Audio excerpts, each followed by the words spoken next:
நீங்கள் பார்த்து கொண்டிருப்பது உங்கள் காஸ்பல் டிவியின் இருளில் ஒளி என்ற நிகழ்ச்சியை பார்த்து கொண்டு இருக்கீங்க. இந்த நிகழ்ச்சி எதுக்குன்னா, வேதத்துல இருக்கிற அந்த மறைப்பொருளை உங்களுக்கு முன்னாடி வெட்ட வெளிச்சமா கொண்டு வர்றதுதான் இந்த நிகழ்ச்சியினுடைய நோக்கமாகும். இன்னைக்கும் இந்த வேதத்துல இருக்கிற மறைப்பொருளை நமக்கு கற்றுக் கொடுக்கும்படியாக டாக்டரும் எவாஞ்சலிஸ்டும் இந்திய வேதாகம கல்லூரியினுடைய ஸ்தாபகருமா இருக்கிற ஏசுதாஸ் ஐயா வந்திருக்காங்க. அதை மொழிபெயர்க்கும்படியாக நானும் இங்க வந்திருக்கிறேன். இன்னைக்கு நம்ம என்ன தலைப்பின் கீழே பார்க்க போறோம்னா, ஆராதனை, வர்ஷிப்ங்கிற அந்த தலைப்பு கீழே அவர் இங்கிலீஷ்ல பேசும், நான் அதை தமிழ்ல மொழிபெயர்க்கும் இருக்கிறேன். நீங்க பொறுமையா கேளுங்க. கர்த்ததாமே உங்க இருதயத்துக்குள்ள இருக்கிற அந்த இருள்ல இருக்கிற அந்த வசனத்தை வெளிச்சத்துல கொண்டு வருவார். நீங்க அந்த வசனத்தின்படி வாழ தேவன் உங்களுக்கு அருள் செய்வாராக. Praise the Lord. கர்த்தரை துதியுங்கள். In the commencement, I would add hearty tribute Elohim God Almighty. முதலாவதாக தேவனுக்கு நன்றியை செலுத்துகிறேன். Grace and peace to you from God the Father, Lord Christ Jesus to you all. பிதாவாகிய தேவனிடமிருந்தும் கர்த்தராகிய இயேசு கிறிஸ்துவினிடமிருந்தும் கிருபையும் சமாதானமும் உங்களோடு இருப்பதாக. Now are we happy? சந்தோஷமாக இருக்கிறீர்களா? Be happy. சந்தோஷமாக இருங்கள். Bible says, வேதம் சொல்லுகிறது, Psalm 1:1. சங்கீதம் 1 அதிகாரம் 1 வசனம் இவ்வண்ணமாக சொல்லுகிறது. In Hebrew language, எபிரேய மொழியில Kepso, ஹெப்சோ, Yahweh, யாவே, Torah. Torah. Kepso means delight. ஹெப்சோ என்றால் சந்தோஷம், Yahweh means Lord. யாவே என்றால் கிறிஸ்துவை குறிக்குது, Torah means law. தோரா என்றால் நியாய பிரமாணத்தை குறிக்கிறது. Delight means happy. டிலைட் என்ற வார்த்தைக்கு உண்டான சொல் சந்தோஷமாகும். Yahweh means Lord. யாவே என்றால் கிறிஸ்து என்னப்படும். Torah means law. தோரா என்றால் பிரமாணத்தை குறிக்கிறது. In the short form, சுருக்கமாக சொல்ல போனால், joy in the Lord. கர்த்தருக்குள் மகிழ்ச்சியா இருங்கள். Next word say, அடுத்த வார்த்தை சொல்லுகிறது, la ila, லா இல்லா, mam, மாம், kaf, ஹா, Torah. Torah. Meditate the word, தேவனுடைய வார்த்தையை தியானியுங்கள் night and day. இரவும் பகலுமாக. So first word, அதாவது முதல் வார்த்தை happy in Lord, Lord. கர்த்தருக்குள் கிறிஸ்து இயேசுவுக்குள் சந்தோஷமாய் இருங்கள். Next word, happy in word. அடுத்த வார்த்தை சொல்லுகிறது, தேவனுடைய வார்த்தையில் சந்தோஷமா Then இருங்கள். say, happy in spirit. தேவ ஆவியில் சந்தோஷமா இருங்கள். Last word say, கடைசி வார்த்தை சொல்லுகிறது, happy with the saint. கர்த்தருடைய பரிசுத்தவான்களோடு சந்தோஷமாக இருங்கள். Then அடுத்து happy in redemption. ரட்சிப்பிலே சந்தோஷமாக இருங்கள். Happy in holiness. பரிசுத்தத்திலே சந்தோஷமா இருங்கள். Happy with the saint. பரிசுத்தவான்களுடன் சந்தோஷமாக Happy, இருங்கள். happy in hope. நம்பிக்கையிலே சந்தோஷமாக இருங்கள். Happy in redemption. ரட்சிப்புல சந்தோஷமா இருங்க. Happy in heavenly things. பரலோக காரியத்தை குறித்து சந்தோஷம் கொள்ளுங்கள். Happy in eternal life. நித்திய ராஜ்யத்தை குறித்து, நித்திய வாழ்வை குறித்து சந்தோஷமாக இருங்கள். Happy in imperishable things. காணாதவைகளை குறித்து சந்தோஷமாக இருங்கள். Don't happy in fleshly things. மாம்ச கிரியைகள்ல, மாம்ச யோசனையில சந்தோஷமாக இருக்காதீர்கள். Don't happy in earthly things. இந்த உலக காரியத்தை குறித்து சந்தோஷப்படாதீர்கள். Don't happy perishable things. காண்கிற விஷயத்தை குறித்து, அழிந்து போகிற விஷயத்தை குறித்து சந்தோஷம் கொள்ளாதீர்கள். Paul say, Philippians 4:4. பிலிப்பு 4:4 பவுல் சொல்லுகிறார், Happy always in Christ. கிறிஸ்து இயேசுவுக்குள் எப்பொழுதும் சந்தோஷமாக இருங்கள் என்று. Rejoice again, rejoice. கர்த்தருக்குள் எப்பொழுதும் எப்பொழுதும் சந்தோஷமாக இருங்கள் என்று சொல்லுகிறார். Today our meditation, நாம் இன்று தியானிக்க போகிற காரியம் chapter 17 Matthew. நீங்கள் மத்தேயு 17 அதிகாரத்தை வாசிக்கலாம். Matthew 17:1 says, மத்தேயு 17:1 சொல்லுகிறது, after 6 days, 6 நாட்களுக்கு பின்பு Christ went to the top mountain. கிறிஸ்து இயேசு மலையின் மீது ஏறினார். With the disciple. சீஷர்களுடன் ஏறினார். Means 7th day. 6 நாட்களுக்கு பிறகு என்றால் அது 7ஆம் நாளை குறிக்கிறது. Bible say வேதம் சொல்லுகிறது, Genesis ஆதியாகமம் 2:3. 2:3 வசனம் சொல்லுகிறது, Seventh day is a holy day. 7ஆம் நாள் என்பது அது பரிசுத்த ஓய்வு நாளா God இருக்கு. didn't made on seventh day. God didn't Made made anything on seventh day. தேவன் 7ஆம் நாளில் ஒரு கிரியையும் செய்யவில்லை. So seventh day is a holy day. ஆதலால் 7ஆம் நாள் அது பரிசுத்த நாளாக எண்ணப்படுகிறது. Day to saint அந்த நாள் அது பரிசுத்தவான்களுடைய நாளா இருக்கிறது. and holy day. அது ஓய்வு நாளாகவும் இருக்கிறது. So first ஆதலால் முதலாக to worship, தேவனை ஆராதிப்பதற்கு leave the world.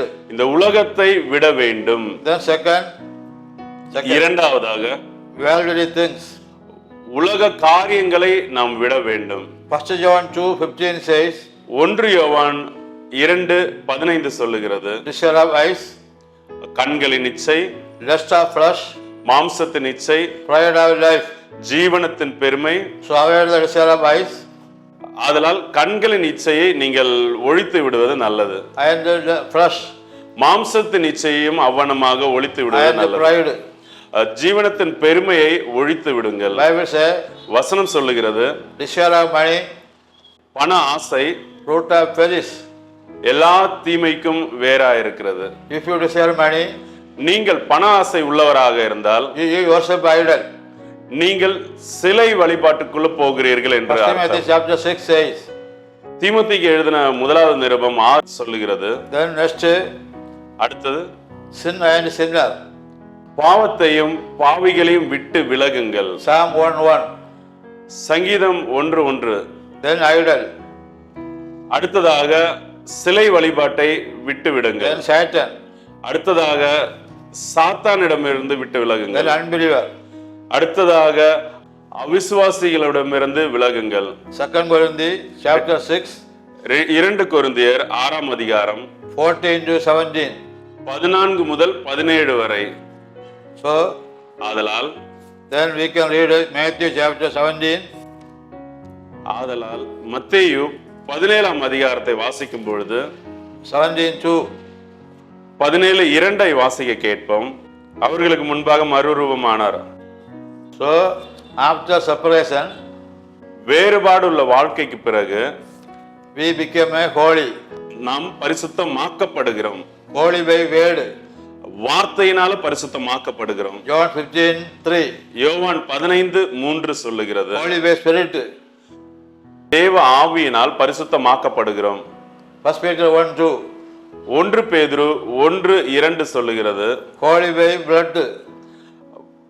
கிறிஸ்துவினுடைய இரத்தத்தினால பரிசுத்தமாக்கப்படுகிறோம். 1 John 1:7. 1 யோவான் 1:7 சொல்லுகிறது, Holy by suffering. நம்முடைய உபத்திரவத்தின் வழியாக நாம் பரிசுத்தமாக்கப்படுகிறோம். Psalm 105. 105ஆம் சங்கீதம் சொல்லுகிறது, 18-19. 18-19. 105ஆம் சங்கீதம் 18-19 சொல்லுகிறது, Joseph யோசேப்பு suffered sanctified by word. யோசேப்பு வார்த்தையினால உபத்திரவத்துக்குள்ளாக்கப்பட்டான். He was in the prison. அவன் சிறைச்சாலைக்குள்ள இருந்தான். Through prison அந்த உபத்திரவத்தின் வழியாக he suffered. அவன் கஷ்டப்பட்டான். So suffering. ஆதலால் இந்த உபத்திரவமானது He sanctified Joseph. யோசேப்பை பரிசுத்தமாக்குகிறதற்கு உதவியாக இருந்தது. Jeremiah 1:5 says, எரேமியா 1:5 சொல்லுகிறது, holy by chosen. நீங்கள் தெரிந்து கொள்ளப்பட்டதினாலே நீங்கள் பரிசுத்தமாக்கப்பட்டீர்கள். Bible say, வேதம் சொல்லுகிறது, before creation படைப்புகளுக்கு முன்பாக, சிருஷ்டிப்புகளுக்கு முன்பாக we are holy நாம் பரிசுத்தமாக இருக்கிறோம். in Christ கிறிஸ்துவுக்குள் by God. தேவனால். எபேசியர் 1:4. 1:4 சொல்லுகிறது. Matthew 17:2 says, மத்தேயு 7:2 சொல்லுகிறது, the disciples saw God.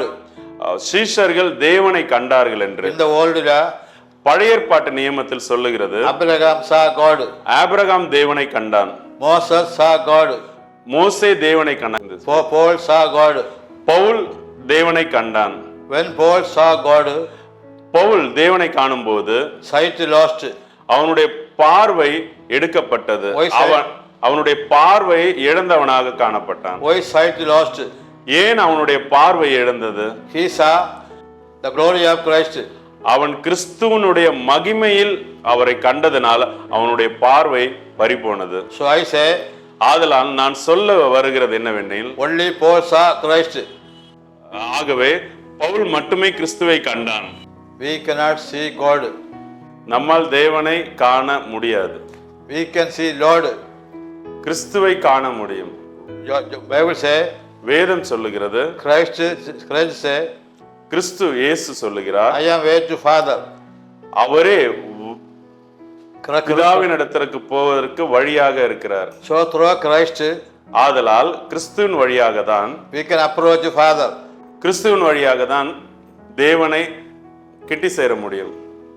So in eternal, ஆதலால் நித்திய வாழ்வில் we can see Father பிதாவை காணலாம் through Christ. கிறிஸ்துவின் வழியாக. So the next point. அடுத்ததாக Matthew 17:4. மத்தேயு 17:4 Peter says, பேதுரு சொல்லுகிறார், it is good for us. இது நமக்கு நல்லதாக இருக்கிறது. Be here. இங்கே இருப்பது நமக்கு நல்லதாக இருக்கிறது. Because ஏனென்றால் Peter saw பேதுரு கண்டான் Lord, கிறிஸ்து இயேசுவை, Eliyahu எலியாவை, and Moses. மோசேயை. He tried to make a tabernacle. அவன் அங்கேயே கூடாரத்தை போட ஆசையாக இருந்தான். So his desire, ஆதலால் அவனுடைய விருப்பம் dwelling with God in mountain. தேவனோடு அந்த மலையிலே இருப்பதை விரும்பினான். Not desire come down. அவனுக்கு அந்த மலையை விட்டு அந்த ஒரு அனுபவத்தை விட்டு கீழே இறங்கி வர விருப்பம் இல்லாது இருந்தது. So third point, மூன்றாவது பாயிண்ட் என்னவெனில், be with God. தேவனோடு இருங்கள். Be with God. தேவனோடே இருங்கள். Psalm 27:4 says, 27:4 சங்கீதம் சொல்லுகிறது. David say, தாவீது சொல்லுகிறார், I desire என்னுடைய விருப்பம் dwell in the house of God. தேவனுடைய ஆலயத்தில் குடியிருப்பது, To see glory of God. தேவனுடைய மகிமையை காண பிரியமாக உள்ளேன் என்று. David was king. தாவீது ராஜாவாக இருந்தார். Desire அவனுடைய விருப்பம் not kingdom of world, உலகத்தில் உள்ள ராஜ்யத்தின் மீது அல்ல, but kingdom of God. தேவனுடைய ராஜ்யத்துல பிரியமா இருந்தான். So God say, ஆதலால் தேவன் சொல்லுகிறார், David is தாவீது suitable for my heart. என் இருதயத்துக்கு ஏற்றவனாக இருக்கிறான் என்று. So ஆதலால் மோசே with God on mountain, தேவனோடு மலையின் மீது இருந்தார். his face shined. அவனுடைய முகம் பிரகாசித்ததை கண்டோம். Because that's the power of God ஏனென்றால் தேவனுடைய வல்லமையானது came upon Moses. மோசேயினுடைய முகத்துல பிரகாசிக்க கண்டோம். So he became a God in appearance. இதன் வழியாக மோசே தன்னுடைய தோற்றத்தில் தேவனைப் போல காட்சி அளித்தான். So when we with God, அதே போல நாம் தேவனோடு இருக்கும் பொழுது our face shined நம்மளுடைய முகம் பிரகாசிக்கப்படும். through the power of God. தேவனுடைய வல்லமையில் நம்முடைய முகம் பிரகாசிக்கப்படும். Bible say 1:26. வேதம் சொல்லுகிறது 1:26 Genesis. ஆதியாகமம் 1:26 God made man as likeness of God. தேவன் மனிதனை தன்னைப் போலவே உருவாக்கினார். And image of God. அவருடைய ரூபத்தின்படியே உருவாக்கினார். Likeness and image. தன்னுடைய சாயலாக அவருடைய ரூபத்தின்படியேயும் மனிதனை உருவாக்கினார். What is the likeness of God? தேவனுடைய சாயல் என்பது என்ன? Ephesians 4:24 says, எபேசியர் 4:24 சொல்லுகிறது, holiness and righteousness. பரிசுத்தம், நீதி. Colossians 3:10 says, கொலோசையர் 3:10 சொல்லுகிறது, wisdom. ஞானம். So likeness mean அதாவது தேவ சாயல் என்பது holiness, பரிசுத்தம், wisdom, தேவ ஞானம், righteousness. நீதி. Spirit. ஆவி. Spirit mean ஆவி என்றால் God is spirit. தேவன் ஆவியாக இருக்கிறார். John 4:24. யோவான் 4:24 சொல்லுகிறது, So man is ஆதலால் மனிதன் in creation படைக்கப்படும் போது equal with God. தேவனுக்கு சமமாக காணப்பட்டான். God much loved the man. தேவன் மனிதனை மிக அதிகமாக விரும்பினார். Only man alone created as a God. மனிதன் மட்டுமே தேவனைப் போல தேவனுடைய சாயலாகவும் ரூபத்தின்படியும் அவர் படைத்தார். So ஆதலால் the holy man பரிசுத்த மனிதன் seated by Eve through Satan. தேவனைப் போல படைக்கப்பட்ட பரிசுத்தமாக இருந்த மனிதன் ஏவாளின் வழியாக இந்த சர்ப்பத்தின் மூலமாக வஞ்சிக்கப்படுகிறான். What is the weapon of Satan? பிசாசுனுடைய ஆயுதம் எது? Unbelief, அவிசுவாசம், evil desire, தவறான காரியம், sin, பாவம், woman, ஸ்திரீகள், money, பணம், world. உலகம். So the weapon of saint. இவை அனைத்தும் பிசாசுனுடைய ஆயுதமாக இருக்கிறது. Weapon of saint. பரிசுத்தவான்களுடைய ஆயுதம் என்ன? Praise. துதி. Psalm 43 says, சங்கீதம் 40ஆம் சங்கீதம் 3 சொல்லுகிறது, praise, praise. துதி துதி என்று. Praise is துதி என்பது new song of saint. பரிசுத்தவான்களுடைய புதிய பாடலாக இருக்கிறது. Hebrew 13:15 says, எபிரேயர் 13:15 சொல்லுகிறது, praise is துதி என்பது spiritual sacrifice of saint. துதி என்பது நாம் தேவனுக்கு செலுத்தும் ஆவிக்குரிய அது ஒரு பலி ஆகும். Hosea 14:2 says, ஓசியா 14:2 மூலம் one praise ஒரு துதி என்பது equal எதற்கு சமமாக இருக்கிறது என்றால் two full of sacrifice. 2 காளை பலியிடுவதற்கு சமமாக உள்ளது. In the old law, பழைய நியமத்தில் God pleased by offering. பழைய நியமத்தில் தேவன் பலிகளில் பிரியப்படுகிறவராக இருந்தார். Noah offered to God after blood. தேவன் சொல்லுகிறார், இனி இந்த பூமியை தண்ணீரினால் அடிப்பதில்லை என்று. 2 Corinthians 4:5 says, 4:15. 2 கொரிந்தியர் 4:15 சொல்லுகிறது, Grace increased through praise. கிருபை ஸ்தோத்திரத்தினால பெருகும் என்று. So ஆதலால் praise is a துதி என்பது mighty weapon of saint. துதி என்பது ஒரு மிகவும் வலிமையான ஆயுதமாக இருக்கிறது பரிசுத்தவான்களுக்கு. Bible say துதி என்பது பரிசுத்தவான்களின் வல்லமை மிக்க ஒரு ஆயுதமாக இருக்கிறது. Hebrew 13 says, வேதம் சொல்லுகிறது எபிரேயர் 15. 13:15 You praise always. நீங்கள் எப்பொழுதும் துதித்துக் கொண்டிருங்கள் என்று. Through praise, துதியின் வழியாக we can upset the victory. நாம் ஜெயத்தை மேற்கொள்ள முடியும். Jericho destroyed by praise. எரிகோ தகர்க்கப்பட்டது இந்த துதியின் வழியாக. Satan destroyed by praise of Job. யோபுவின் துதியினால பிசாசு தோற்கடிக்கப்பட்டான். Praise of Paul. பவுலுடைய துதியின் வழியாக Earth was shaken.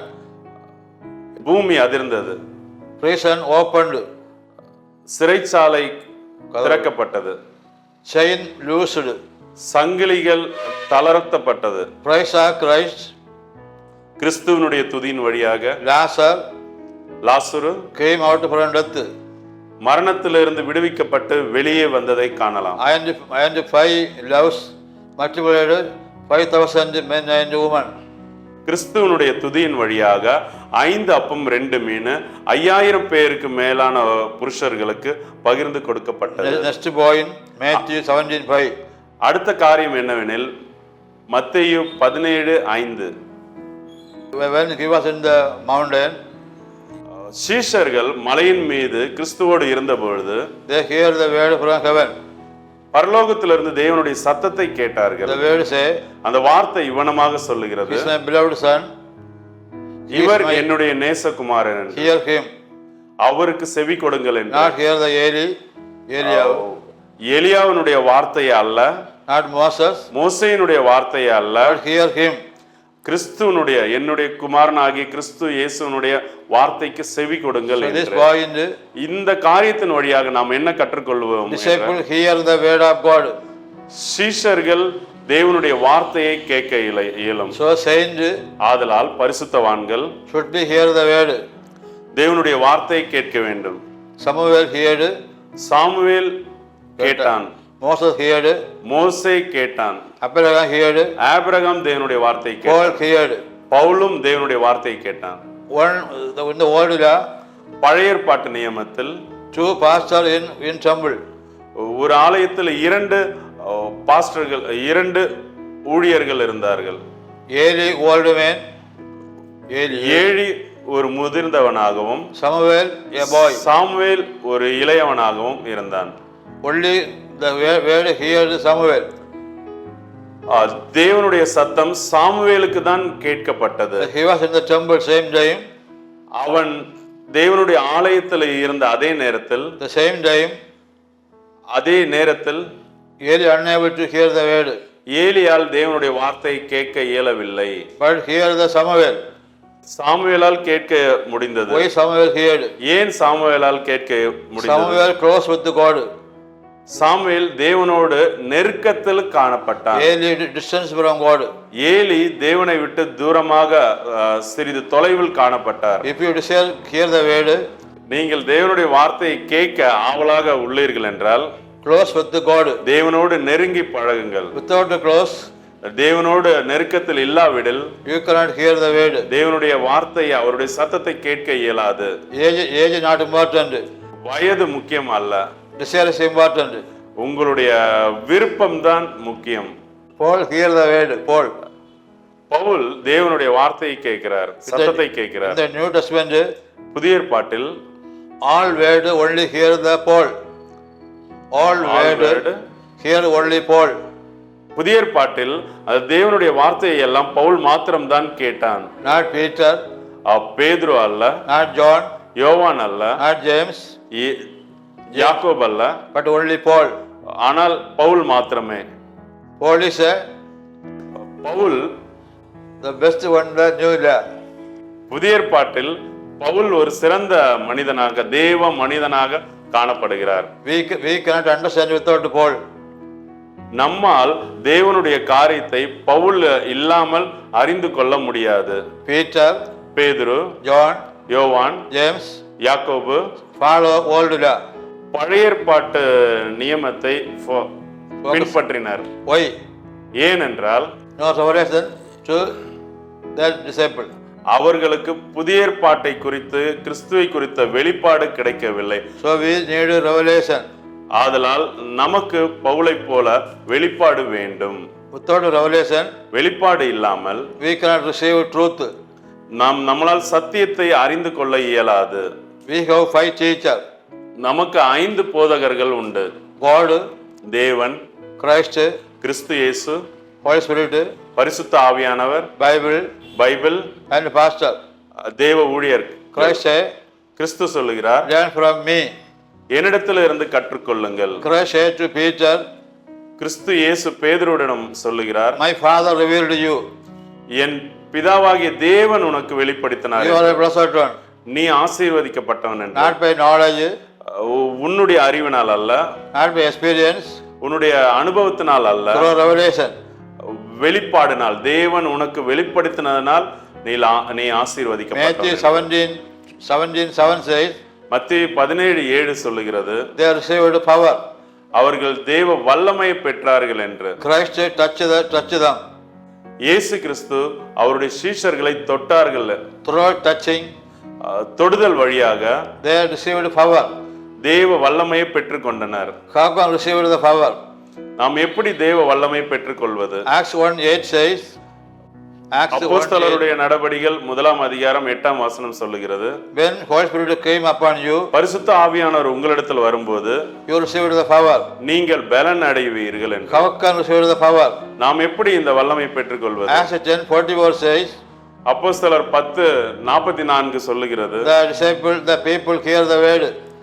அந்த ஜனங்கள் தேவனுடைய வார்த்தையை கேட்டுக்கொண்டிருந்த பொழுது they received the power. அவர்கள் பரிசுத்த ஆவியை பெற்றுக்கொண்டனர், தேவ வல்லமையை பெற்றுக்கொண்டனர். Galatians 3:3 says, கலாத்தியர் 3:3 சொல்லுகிறது, Holy Spirit by faith. பரிசுத்த ஆவியானவர் விசுவாசத்தினால வருகிறார் என்று. In the old law says, இந்த பழைய ஏற்பாட்டு நியமத்தில் சொல்லுகிறது, the Spirit moved over water. ஆவியானவர் ஜலத்தின் மீது அசைவாடி கொண்டிருந்தார். Psalm 1:3 says, சங்கீதம் 1:3 சொல்லுகிறது, we are near by river. நாம் ஜீவ நதியின் அருகில் இருக்கிறோம் என்று. John say, யோவான் சொல்லுகிறார், John the gospel, யோவானுக்கு எழுதின சுவிசேஷத்துல சொல்லப்படுகிறது, the living fountain. ஜீவ நதி பரிசுத்தவான்களுக்குள்ள இருந்து உற்பத்தி ஆகிறது என்று. John 7:38 says, யோவான் 7:38 சொல்லுகிறது, the living rivers ஜீவ நதிகள் என்று flow from you. பரிசுத்தவான்களுக்குள் இருந்து புறப்படும் என்று. கிறிஸ்துவை விசுவாசிக்கிறவர்களிடத்திலிருந்து புறப்படும் என்று. Two river flow. 2 நதிகள் ஓடும். Word and the spirit. தேவனுடைய வார்த்தை என்கிற நதி, தேவனுடைய ஆவி என்கிற வல்லமையான தேவனுடைய ஆவி என்கிற நதி. The book of Revelation 22:1 says, 22:1 வெளிப்படுத்தின விசேஷம் சொல்லுகிறது, the river flow, நதி பாய்கிறது, the throne of Father, தேவனுடைய சிங்காசனத்திலிருந்து, the throne of Christ. கிறிஸ்துவனுடைய சிங்காசனத்திலிருந்து. No throne to possibility in heaven. பரிசுத்த ஆவியானவருக்கு பரலோகத்தில் சிங்காசனம் இல்லை. But ஆனால் the river அந்த நதி flow from heaven. அந்த நதி பரலோகத்திலிருந்து பொழிந்தருளுகிறது. And covered all heaven. அந்த பரலோகத்தையே அந்த நதி சூழ்ந்து இருக்கிறதை காணப்படும். Romans 14:17 says, ரோமர் 14:17 சொல்லுகிறது, Holy Spirit is பரிசுத்த ஆவியானவர் joy. உங்கள் சந்தோஷம்தான் பரிசுத்த ஆவியானவர். Not drinking and eating. புசிப்பதோ குடிப்பதோ அல்ல. Not the fleshly things. மாம்சத்தினுடைய ஆசை இச்சைகள் அல்ல. But spirit in Holy Spirit. Joy in spirit. உங்களுடைய சந்தோஷமே அது பரிசுத்த ஆவியாக இருக்கிறது. So in heaven, அதனால் பரலோக ராஜ்யத்தில் our happiness, நம்மளுடைய சந்தோஷம் uncountable. அது எண்ணி முடியாதது. We cannot imagine. நம்மளால் யூகிக்க முடியாதது. So அதனால் received the power. தேவ வல்லமையாகிய பரிசுத்த ஆவியானவரை பெற்றுக்கொள்ளுங்கள். John 4:4 John says, gospel. யோவான் எழுதின சுவிசேஷம் சொல்லுகிறது, Christ said to Samaria woman, கிறிஸ்து சமாரிய ஸ்திரீயினுடன் சொல்லுகிறார், your water உன்னுடைய தண்ணீர் thirst again. நீ கொடுக்கும் தண்ணீர் மீண்டும் தாகம் எடுக்கும். My water நான் கொடுக்கும் தண்ணீரோ never thirst again. மீண்டும் தாகம் எடுக்காது. What is the water of Samaria woman? சமாரிய ஸ்ரீ கொடுக்கும் தண்ணீர் என்பது என்ன? Water of Samaria woman. சமாரிய ஸ்திரீயினுடைய தண்ணீர் என்றால் என்ன? They follow law. அவர்கள் நியாயப்பிரமாணத்தை கடைபிடித்தனர். If you depend on law, நீங்கள் பழைய ஏற்பாடு நியமத்தை கைக்கொண்டால், if you follow law, நீங்கள் நியாயப்பிரமாணத்தை அனுசரிக்கிறவர்களாக இருந்தால், you obey law, நீங்கள் பழைய ஏற்பாட்டு நியமத்தை கீழ்ப்படுகிறவர்கள், you do sin more. நீங்கள் அதிக பாவத்துக்குள்ளாக்கப்படுவீர்கள். Law to sinner. நியாயப்பிரமாணம் பாவிகளுக்கு கொடுக்கப்பட்டது. 1 Timothy 1:5. 1 தீமோத்தேயு 1:5 Law is a killer. நியாயப்பிரமாணம் கொல்லுகிறது என்றார். 1 Timothy 1:5 says, 1 தீமோத்தேயு 1:5 சொல்லுகிறது, law to sinner. நியாயப்பிரமாணம் பாவிகளுக்கு கொடுக்கப்படுகிறது. Law is a killer. நியாயப்பிரமாணம் கொல்லுகிறது. Law is a poison. நியாயப்பிரமாணம் அது விஷம் நிறைந்ததாக இருக்கிறது. 2 Corinthians இருக்கு, chapter 4. 2 கொரிந்தியர் 4ஆம் அதிகாரத்தில் The letter kill. பிரமாணம் கொல்லுகிறது என்று. Law is a letter. பிரமாணம் என்பது எழுத்தாகும், Not a spirit. ஆவி அல்ல. Word is spirit. வார்த்தை Spirit ஆவியாக and இருக்கிறது, life. ஜீவனாக இருக்கிறது. John chapter 6. யோவான் 6 சொல்லுகிறது, So ஆதலால் in the book of Genesis, ஆதியாகமத்தில் 2 trees in the garden. 2 மரம் அந்த ஏதேன் தோட்டத்தில் இருந்தது. Life tree, ஜீவன் கொடுக்கிற மரமும் knowledge tree. அறிவை கொடுக்கிற மரமும். Bible say, வசனம் சொல்லுகிறது, knowledge of sin by law. பாவத்தை குறித்த அறிவு நியாயப்பிரமாணத்தின் வழியாக வருகிறது. Romans 3:23. ரோமர் 3:23. But God did not allow law to man. தேவன் இந்த நியாயப்பிரமாண சட்டத்தை மனிதனுக்காக கொடுக்கவில்லை. God said to Adam, ஆதாமிடம் சொல்லுகிறார், you don't eat the fruit of knowledge.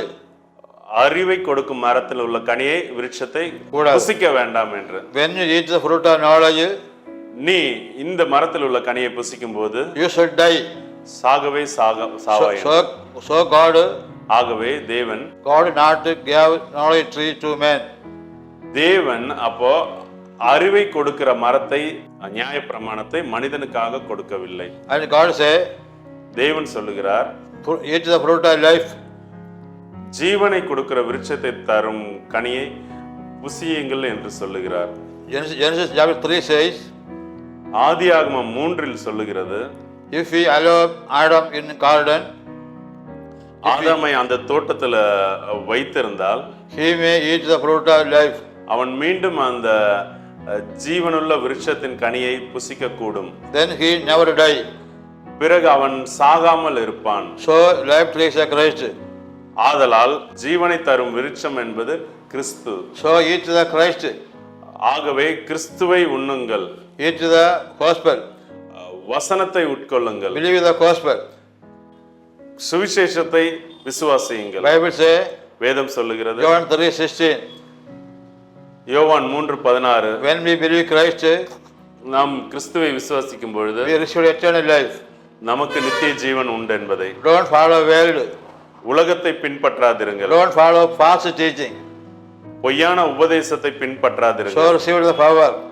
ஆகவே தேவ வல்லமையை பெற்றுக்கொள்ள முடியும். What is the good act to please God? தேவன் பிரியப்படுகிற நற்கிரியை என்ன? John 6:29 says, யோவான் 6:29 சொல்லுகிறது, believe Christ. கிறிஸ்துவை விசுவாசியுங்கள் என்று. In word law says, நியாயப்பிரமாணத்தில் சொல்லுகிறது, man holy by keep the word. நியாயப்பிரமாணத்தை கைக்கொள்ளுவதன் மூலம் மனிதன் பரிசுத்தமாக இருக்கிறான். Psalm 119. சங்கீதம் 119 say like this. சங்கீதம் 119 இவ்வாறாக சொல்லப்படுகிறது. A new law song, new gospel says, சுவிசேஷம் சொல்லுகிறது, holy by word. வார்த்தையினால பரிசுத்தமாக்கப்படுகிறீர்கள். John 15:3. யோவான் 15:3, holy by word. தேவனுடைய வார்த்தையின் வழியாக பரிசுத்தமாக்க. holy by spirit. தேவனுடைய ஆவியின் வழியாக. So you depend on word. ஆதலால் நாம் தேவனுடைய வார்த்தையை சார்ந்து இருப்போம். Word is water. தேவனுடைய வார்த்தை என்பது அது தண்ணீராக எண்ணப்படுகிறது. Word is milk. தேவனுடைய வார்த்தை என்பது அது பால் என்று எண்ணப்படுகிறது. Word is a meat. தேவனுடைய வார்த்தை என்பது அது இறைச்சியாக இருக்கிறது. Word is a bread. தேவனுடைய வார்த்தை என்பது அது அப்பமாக இருக்கிறது. Christ say, கிறிஸ்து சொல்லுகிறார், man live alone bread. மனிதன் அப்பத்தினால மாத்திரம் அல்ல, The very word of God. தேவனுடைய ஒவ்வொரு வார்த்தையினாலும் பிழைப்பான். Matthew 7:4 say, Matthew 4. In the last disciple கடைசியாக சீஷர்கள் came to world. பின்பு சீஷர்கள் மலையிலிருந்து இறங்கி உலகத்திற்கு வந்தார்கள். Christ say, கிறிஸ்து சொல்லுகிறார், don't say the vision on mountain. நீங்கள் மலை மீது கண்ட விஷயத்தை யாரிடமும் பகிர்ந்து கொள்ளாதீர்கள் என்று. What is the meaning? அதனுடைய அர்த்தம் என்ன? Worship is secret. ஆராதனை என்பது அது ரகசியம். The world cannot understand it. உலகம் உங்களை புரிந்து கொள்ளாது. What is worship? ஆராதனை என்றால் என்ன? Romans 12:1 says, 12:1 ரோமர் சொல்லுகிறது, body should be holy. நம்முடைய சரீரம் பரிசுத்தமாக இருக்க வேண்டும். John 4:24 says, யோவான் 4:24 சொல்லுகிறது, spirit should be holy. நம் ஆவி பரிசுத்தமாக இருக்க வேண்டும் என்று. John 4:24 says, யோவான் 4:24 சொல்லுகிறது, spirit should be holy. ஆவி பரிசுத்தமாக இருக்க வேண்டும் என்று. Matthew 5:8 says, மத்தேயு 5:8 சொல்லுகிறது, heart should be holy. நம் இதயம் பரிசுத்தமாக இருக்க வேண்டும். Romans 12:2 says, ரோமர் 12:2 சொல்லுகிறது, mind should be holy. மனிதன் பரிசுத்தமாக இருக்க வேண்டும் என்று. Hebrew 11:4 says, எபிரேயர் 11:4 சொல்லுகிறது, worship by faith. விசுவாசத்தில் ஆராதனை செய்யுங்கள் என்று. Psalm 96:9 says, 96 சங்கீதம் 9 சொல்லுகிறது, worship in holy. பரிசுத்தமாக தேவனை செய்ய. Holy is ornament. பரிசுத்தம் என்பது அது ஒரு அணிகலனாக இருக்கிறது. The holy is a beauty. பரிசுத்தம் என்பது அழகு. Holy is a worship. பரிசுத்தம் என்பது ஆராதனை. Holy is a beauty. பரிசுத்தம் என்பது அழகு. Holy is ornament. பரிசுத்தம் என்பது அலங்காரம். 3 questions. 3 கேள்வி. Answer 1. ஒரு பதில். Holy. பரிசுத்தம். Holy is பரிசுத்தம் என்பது wise worship. புத்தியுள்ள ஆராதனை. Ephesians chapter 5 says, எபேசியர் 5ஆம் அதிகாரம் சொல்லுகிறது, Christ gave himself to the holy of church. சபையை பரிசுத்தம் படுத்தும்படியாக இயேசு கிறிஸ்து தன்னையே கொடுக்கிறார். Christ became a sinner கிறிஸ்து பாவியாக ஆக்கப்படுகிறார். in order to our holiness. நம்மளுடைய பரிசுத்தத்திற்காக. So, ஆதலால் if any doubt more,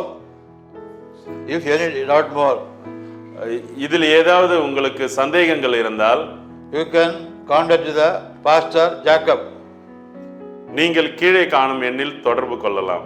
If you desire learn Hebrew, நீங்கள் எபிரேய மொழியை கற்றுக்கொள்ள விரும்பினால், Hebrew, எபிரேய, Greek, கிரேக்க மொழி and இங்கிலீஷ், come here. இங்கே வாருங்கள். The fees is fees. குறைந்த கட்டணத்தில் We teach you. நாங்கள் சொல்லிக் கொடுக்கிறோம். May God bless through the word of God. கர்த்தர் உங்களை ஆசீர்வதிப்பாராக. தேவனுடைய வார்த்தையின் வழியாக உங்களை ஆசீர்வதிப்பாராக. Amen. ஆமென். ஆமென்.